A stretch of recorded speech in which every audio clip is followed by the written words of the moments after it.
Okay, so today I'm going to demonstrate the 4 points of pressure, but also properly taking a handoff from a quarterback. So to start off with the 4 points of pressure, I like to teach with the P sign, which is your pointer finger and your middle finger splitting the tip of the nose of the football. And then for the second point, you're tucking it into your forearm. Forearm's going to help from outside tacklers trying to hit from the outside. It's going to kind of protect the ball, keeping it tighter to your body. The second one is going to be the rib cage.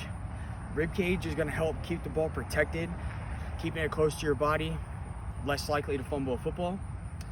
And then the fourth point of pressure is going to be your elbow. Elbow is important because when you're running the ball, you want to have your elbow tucked, pretty much rubbing against your rib cage. If you keep the ball tucked and running next to your rib cage, the less likely of a defender coming through when you're running like this to fumble the ball. It's easy to just knock it straight out with your elbow not being there. So a bunch of people seem to misinterpret the 4 points of pressure. A lot of people don't actually worry about carrying the football properly. You might see a lot of people doing it like this. You might see a lot of people running it like a quarterback, running it down. Or you might just see where they have the 2 points of pressure with the P sign in the forearm, but they're carrying the ball out here.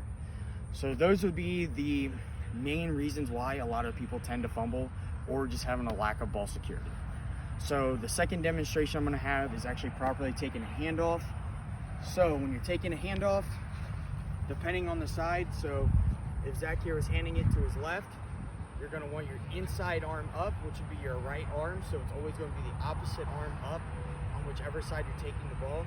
You want your opposite arm up, your outside arm down, and you're going to make a big pocket and exaggerate it and clamp down. Biggest thing here is making sure that pocket's big enough and it's right there in your gut for the quarterback to make an easy handoff. So to show a good handoff, this is what it would look like. And coming down here and then using the 4 points of pressure, because once you're out of here, you're wanting that 4 points of pressure to take the ball and run.